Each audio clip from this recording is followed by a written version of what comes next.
You know how your parents were always telling you to clean your room, do your dishes, all sorts of things? Well, turns out that they were right. In today's video, I'm going to talk to you about how you can become more efficient in your days, in your weeks, in your months by just taking some time to think about your spaces. Let's get to it.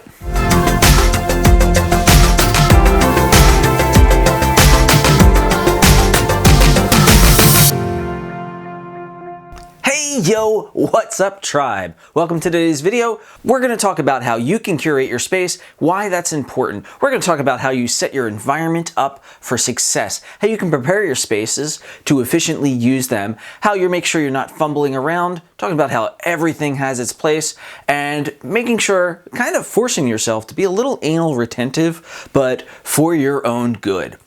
So let's get into it, and at the end, I'll explain why this is really important.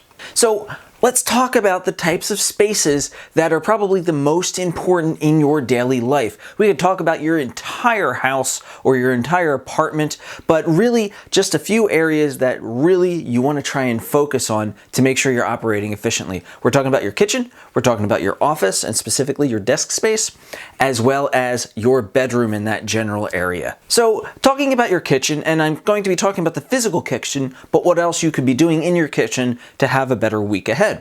So first thing, if you haven't thought about doing this thing called meal prep, consider it. I know some people think it's just leftovers on steroids, but essentially that's what you're doing. You're making one big meal for the entire week. You're boxing it in individual containers so that you have your meal ready. Obviously, this is more for the single folks than the people with families, but you can also do the same thing with your lunches and your breakfasts if you want to really think ahead.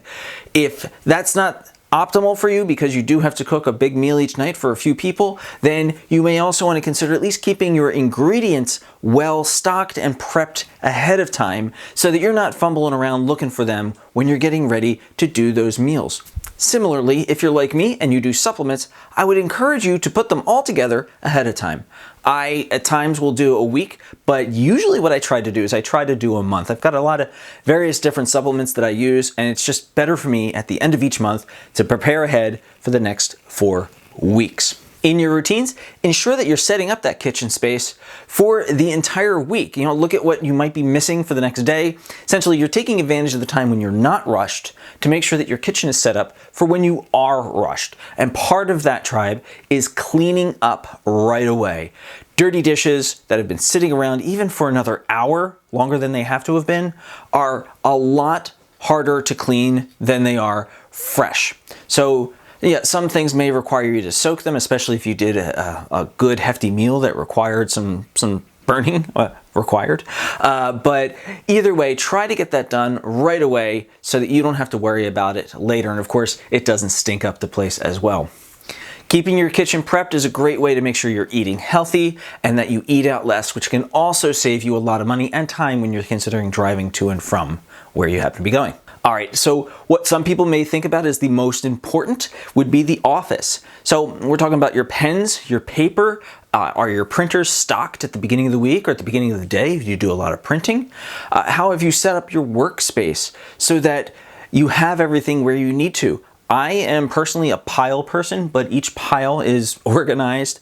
I try to keep it as even as possible so it doesn't fall over, and I try to make sure it doesn't get too tall. Some people prefer to work with actual physical folders. That works for them as well. Where are your pens? Where are your highlighters if you use them? Those types of things. You know, making sure that you're not fumbling around, again, looking for things like paper clips or staplers or whatever it happens to be. This also should include your computer desktop and your computer files as well. How are you organizing where you put things so that it makes sense that, sure, you might work on a document one day, the next day, and you know where you put it, but sometimes you may need to access that file a month or more later. And if you have a good organization system on your computer, it'll make your life so much easier.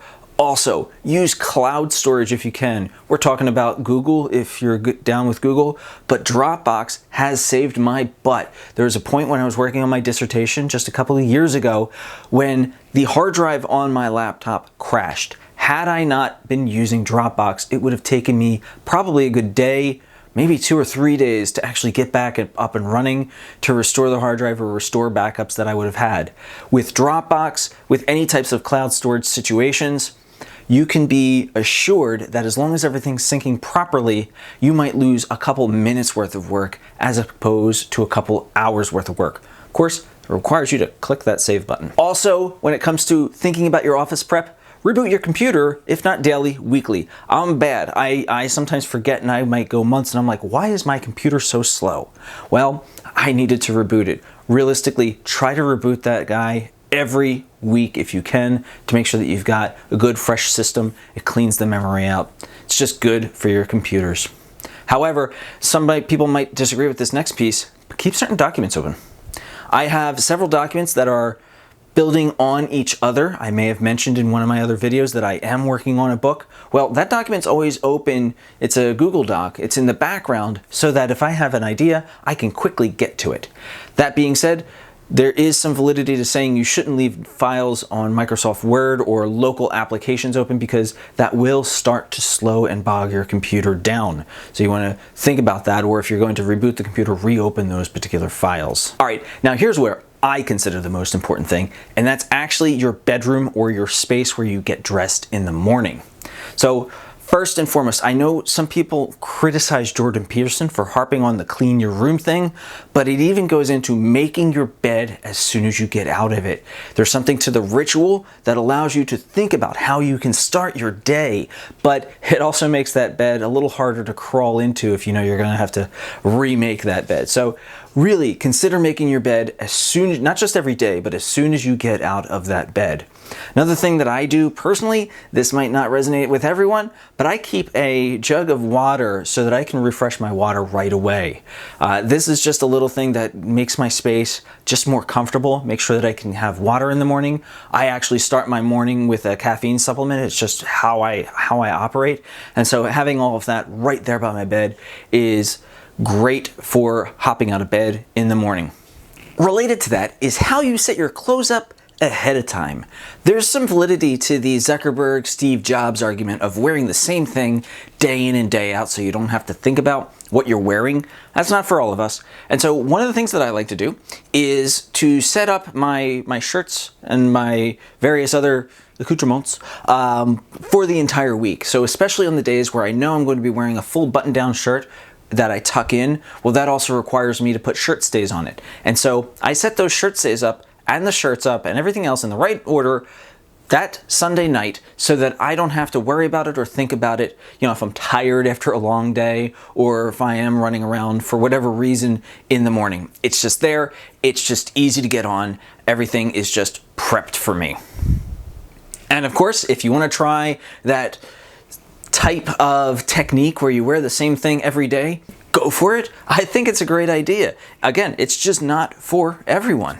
Okay, so let's just talk overall. Let's just make sure that you have a clean space. If you have a dirty or disorganized space, it's much easier for you to not think about where you may place something important like your car keys or your phone. Related to that, have a place for your important items. I've got 2 bowls, one in my kitchen, one in my bedroom, that I put very critical things. It could be my phone, it can be my wallet, it can be my car keys or my office keys. So because I have those spaces, I force myself to use those spaces. I have not lost the keys ever since, and it can really be a bummer when you have to spend 5 minutes trying to figure out where you happen to leave your key. Your phone can be a little easier if you, like me, have the watch that can find it, but still, it's just a lot less stressful when you don't have to resort to the technology to find the technology. This might not work for everyone, but I have actually found much more sanity by hiring a cleaning person or a cleaning company to come and clean my space. Does that mean I don't clean up as much as I used to? Actually, it means I clean up more because I want to get the most out of that person coming and taking care of some of the deeper cleaning that I don't have time for.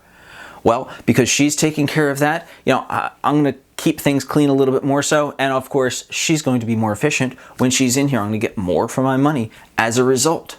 Again, you want to be a little anal retentive, but just for yourself. Don't impose yourself on other people. Obviously, you want to work with when you have guests or you have other people around, but relax a little bit about it. It's okay if every now and then you put your key in a different area, but again, if you've kept your place clean, not going to be a big deal. Some of you may have kids and you may be like, look, dude, I get what you're saying, but I have kids.